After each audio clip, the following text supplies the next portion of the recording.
Subcomandante Marcos, Rafael Sebastián Guillén Vicente, por decisión propia dejó de existir como subcomandante Marcos. El acta de defunción está fechada en la realidad planeta Tierra, así dice el comunicado de 13 páginas, a las 2 de la mañana con 8 minutos de la madrugada de ayer domingo. Marcos hace el anuncio en un homenaje a Galeano, zapatista recientemente asesinado en este mes de mayo. Dijo textualmente en su comunicado: nos dimos cuenta que ya había una generación que podía mirarnos de frente, que podía escucharnos y hablarnos sin esperar guía o liderazgo, ni pretender sumisión o seguimiento. Entonces Marcos, el personaje, ya no era necesario. La nueva etapa en la lucha zapatista estaba lista. De esta manera, el tampiqueño, él es originario de Tampico, Tamaulipas, cuelga el pasamontañas, quema la boina y apaga la pipa. Dice: entre la luz y la sombra, el encapuchado ya no hablará a nombre del EZLN. Entonces uno se pregunta, bueno, ¿qué es suicidio, eutanasia, muerte natural o simple desaparición? No importa tanto el fondo como la forma. El guerrillero global se burla, juega, se desliza dudas, ¿no? Se divierte provocando sin duda a los amantes del complot y del enigma, obliga a seguidores y a detractores a buscar entre líneas, habla de botargas, hologramas, engaños. Gran parte de su historia fue un juego de engaños armado para llamar la atención, atraer reflectores y colocar su mensaje. En un principio el SUP fue maestro de la oportunidad. Apareció en el momento justo cuando Carlos Salinas de Gortari y sus incondicionales celebraban el inminente ingreso de México al primer mundo. El movimiento zapatista irrumpió estruendoso para recordarnos lo lejos que estábamos, y la verdad es que estamos, del desarrollo y la justicia social plena como aspiramos, ¿no? El sujeto tras el pasamontañas se convirtió en el rostro del movimiento. Inteligente, desde luego, cautivador, muy hábil, logró colocar el tema indígena en la agenda nacional. Usó las circunstancias para anular las tentaciones represivas. Obligó al gobierno priista a sentarse a negociar.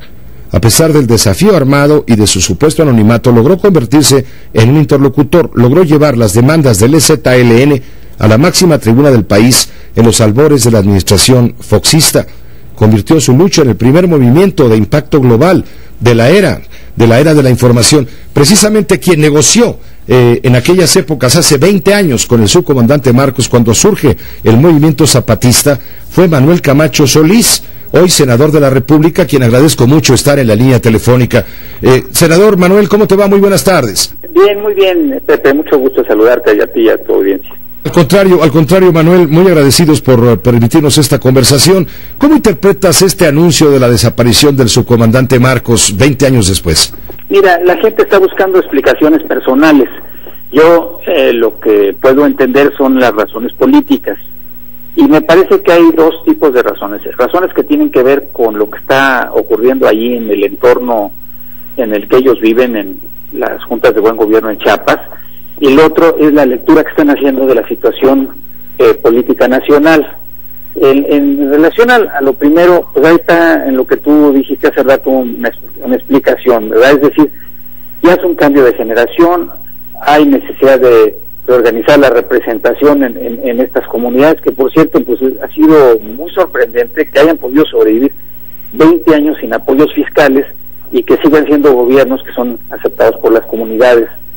Y por otro lado está la lectura de la situación nacional. Yo creo que para ellos siempre ha sido muy importante, particularmente para el subcomandante Marcos, pues tratar de entender lo que pasa en la política nacional y cuáles pueden ser las repercusiones de eso en su movimiento, en la realización o no de sus demandas populares. Entonces, ahí me parece que lo que están ellos es viendo que hay una situación de tensión, que en algún momento puede haber alguna complicación, y están lanzando un mensaje claro porque hay también un documento previo del día anterior a esta definición en donde dicen: nosotros no vamos a usar la fuerza, no vamos a ir a la guerra, pero al mismo tiempo dicen pues es hora de ponernos las botas, los uniformes y enfundar las pistolas. Entonces percibo que hay preocupación en ellos de que cualquier coyuntura como la que acaba de pasar con Galeano pueda complicarse y derivar esto en un enfrentamiento que no quieren con el gobierno. Entonces están mandando el mensaje y a la vez están reorganizando. Para mí lo que hay es una especie de repliegue pero sin que se pierda el interés que llevó a este levantamiento, que es cambiar las condiciones de los indígenas y reclamar la inclusión de tantos excluidos, porque a diferencia de hace 20 años, pues ahora hay todavía más pobres en México que pues no han sabido los gobiernos generar vías económicas y sociales y políticas de inclusión. Entonces me parece que estamos ante un repliegue, y que esa es la manera en la que Marcos está cerrando una etapa y está diciendo, bueno, ahora acá en las juntas de buen gobierno, los jóvenes que tomen el control, se nombra claramente un vocero que es a Moisés, y en términos de política nacional nos conviene ahorita mandar mensajes clarísimos de que nosotros no queremos ningún tipo de violencia, porque piensan que en el ambiente nacional se puede generar algún tipo de confrontación que no les conviene y que además creen que no es el camino. Manuel Camacho, ya sin Marcos al frente de manera evidente, ¿las demandas zapatistas seguirán teniendo eco en el ánimo nacional?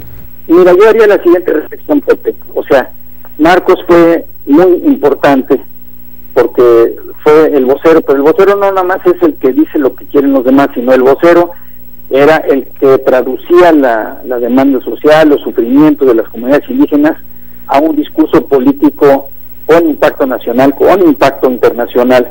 Y entonces en ese sentido ese papel pues no es fácil que lo pudiera jugar cualquier otra gente. O sea, si era un hombre que tenía que conocerlos muy bien, que estar muy metido en eso, en una posición muy radical para que no tuvieran ninguna tentación de encontrar salidas falsas, y al mismo tiempo pues saber qué decirle a cada quien. Le mandaba mensajes a los líderes de opinión de México, a la prensa internacional, a los intereses, y entonces ese papel fue el que hizo la diferencia. O sea, si nada más hubiera sido la parte militar, no hubiera logrado una repercusión tan grande, porque el gran impacto del FZLN no fue solo por razones militares, sino fundamentalmente fue por la comunicación política, por la propaganda política, y eso sí lo logró él, difícilmente lo logrará otra gente. Pero lo que me queda también claro es que las condiciones que dieron origen a toda esa circunstancia del 94 no están resueltas. ¿Y qué fue lo que pasó? Y por eso lo saco a colación. O sea, veníamos de un periodo en donde se habían hecho muchas reformas económicas que estaban siendo aplaudidas por el mundo. Se decía que México era el país y el gobierno más exitoso en las reformas económicas, pero se había tenido una enorme omisión. Y la enorme omisión es que esas reformas económicas neoliberales, de apertura económica, no habían sido acompañadas de una democratización política, de una construcción de Estado de Derecho y de una propuesta a fondo de reducción de desigualdades sociales y de inclusión. Entonces, esa ausencia hizo que esa parte quedara muy descuidada, y eso es lo que en un momento dado fue el caldo de cultivo para que todos estos mensajes y estas acciones tuvieran la repercusión tan grande que tuvieron, que pues pusieron a un gobierno contra la pared en el diciembre del año del 94, y que pues tuvieron todo tipo de consecuencias durante un largo periodo. Y entonces mi gran pregunta es, si no estamos no ante la repetición de la crisis del 94 que vivimos, en los hechos de turbulencia política, pero sí ante la falta de solución de los problemas de fondo que han dado origen a estas inconformidades sociales y a estas situaciones de radicalismos políticos. Sí, porque 20 años después, Manuel, por lo menos las comunidades de Chiapas que están bajo comando del ZLN, pues siguen en las mismas condiciones. Bueno, siguen, no han resuelto problemas de pobreza, pero fíjate, sobreviven sin recursos fiscales, sin dinero del Estado y sin dinero de la Federación, y en las comunidades donde hay dinero invertido, etcétera, la pobreza sigue siendo muy semejante a la de entonces.